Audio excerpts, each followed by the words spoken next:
What is up, you guys? So as you can see, I'm in a little bit of a rush here. I got the old XR loaded up in the back, so you know what that means. It's time for the XR to go off to its new owner. Now this is the third time that I've drove to meet somebody to sell the bike, so I'm hoping this one goes through and we can move on to bigger and better things. The last few times I've kind of got screwed around, and now we're dealing with a language barrier, so it's been kind of hard to communicate with this guy. So we'll see how it goes. I definitely wanted to take you along with me because who knows what happens with these kind of deals, guys. I usually like using Facebook Marketplace over Craigslist because you actually get to see the person that you're dealing with, but in this case it was kind of hard to tell, so we'll see, I guess. When you're going to sketchy deals like this, you always want to meet in a public area. Don't take them to your house, and you definitely want to make sure you have somebody with you. I actually have my mom waiting in the parking lot to kind of watch over everything, so we got backup. Shout out to Mom Deficit. But we're pulling in right now. I don't know how much filming I'm going to be able to do, but I'll see what I can get.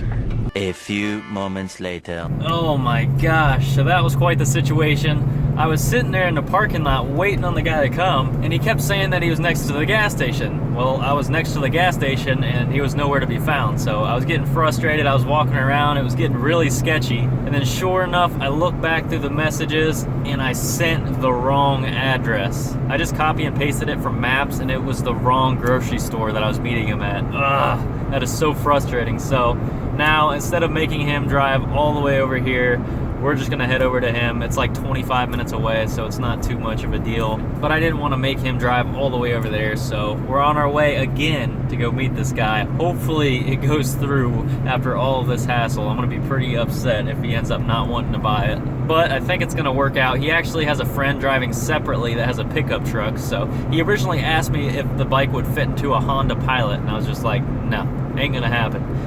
You might be able to like take the handlebars off or something, but then I don't even know if this guy has the mechanical skills to put on the handlebars. I really don't know, so I just didn't want to hassle with that. So I guess he's got a buddy there with a pickup truck, so that's a pretty good sign that he's willing to buy it. So I'm not going to back down on price at all, but I'll check back in with you guys once we get to the other location. Alright guys, we're pulling up now, and I forgot to tell you guys the reason why I switched over to my phone. I have my mom using my other camera to hopefully get some shots of me making this deal, but we'll see how it goes.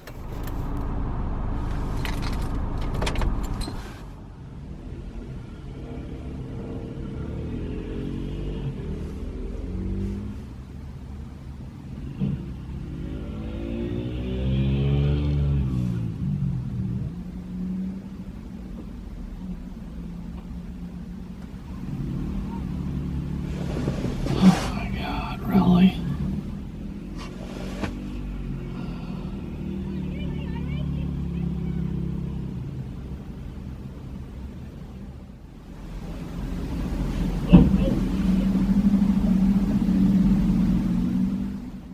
Well guys, we made it back home and the bike didn't come back with us. They ended up being really nice people. The kid that you saw riding it in the video, this was actually gonna be his first bike, so I was kind of a sucker about that and gave him $50 off. I felt that it was the right thing to do after screwing them around with the address and kind of wasting some of their time, so I took $50 off of it and I feel better about that. But overall, the whole process went fairly smooth. They had me help them load the bike, and it was just me and this other young kid. I was reached as far as I could go, and I thought the other kid had it, so I let go to get up in the truck bed, and sure enough, man, that thing slammed over onto the bed of the truck.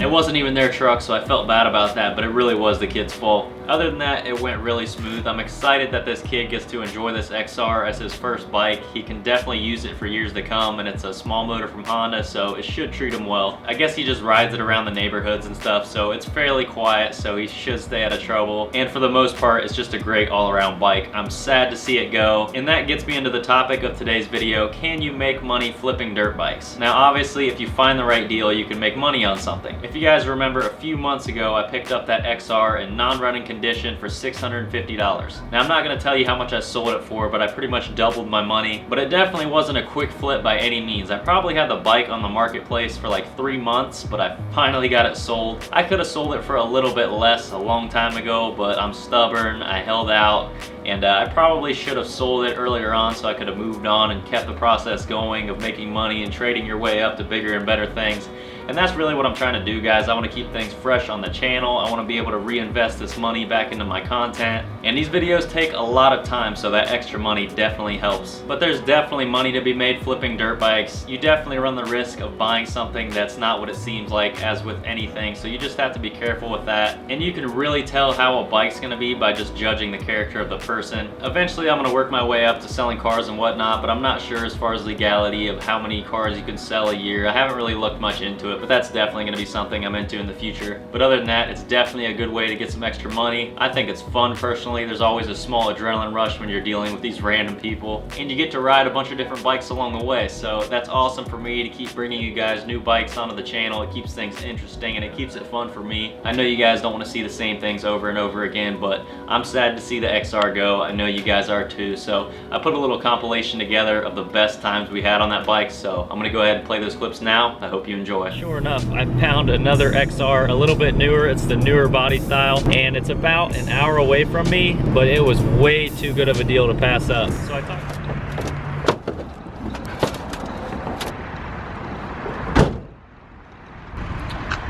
well, that's it, guys.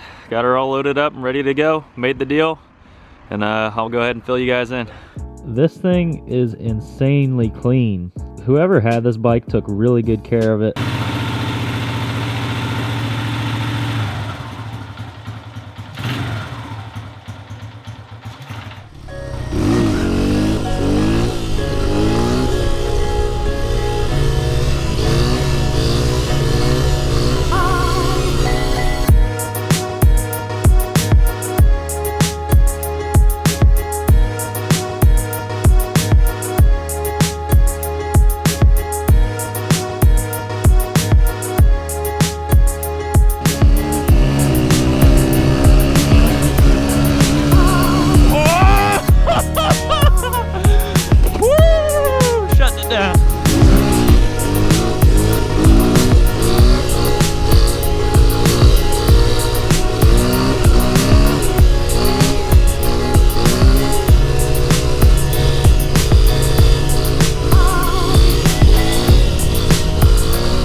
Yep, like it's nothing.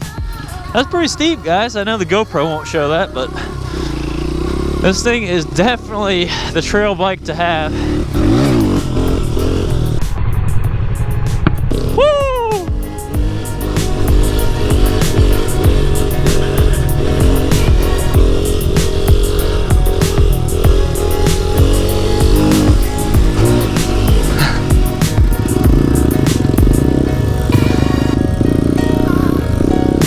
What do you think?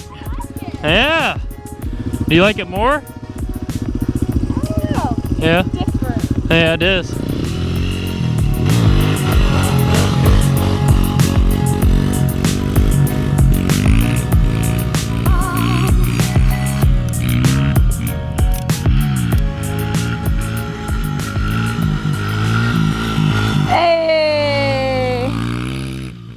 Well guys, I hope you enjoyed reminiscing on the old XR. Definitely some good times on that bike, but it was time to go. I want to keep things moving. Let me know what you guys want to see next. I'm really open to trying anything, so I might try something different. Let me know what you guys think. This is like my 5th or 6th daily upload, so let me know if you're enjoying that. Tomorrow, I think I'm going to be installing the rear sets on the Grom, so you definitely want to stay tuned for that. As always, if you're not already, make sure you're subscribed down below. Smash that thumbs up for all those good times we had on the XR. Other than that, I thank each and every one of you for watching, and we'll see you in the next one.